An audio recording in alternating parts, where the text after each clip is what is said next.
They have a conservation. Yes, they place do. up there, It's don't the UK Wolf Conservation Trust. It's in Beenham. They've taken them in after they were abandoned by their mother, but it'll be a while before they're fully grown because they are just cubs and they're a bit of a handful already, as our Berkshire reporter Ben Moore found out.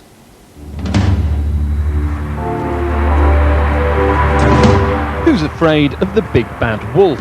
Well, no one when it comes to these three. Maya, Mosi and Torak are the latest additions to Berkshire's Wolf Trust.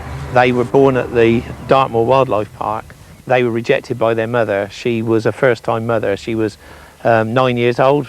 The father was 15, so it was a bit of a surprise to everybody concerned when they turned up. Sadly, one of the cubs didn't make it. Mackie was the runt of the litter and was too weak to survive. There are no wild wolves in the UK, so this pack will be meeting the public to help dispel the myth that wolves are the nasty creatures of fairy tales.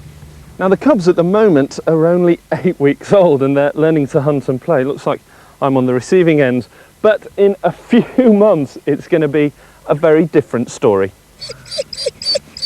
This is Juma, an 8-year-old North American wolf, and I'm rather glad there's a fence in between us.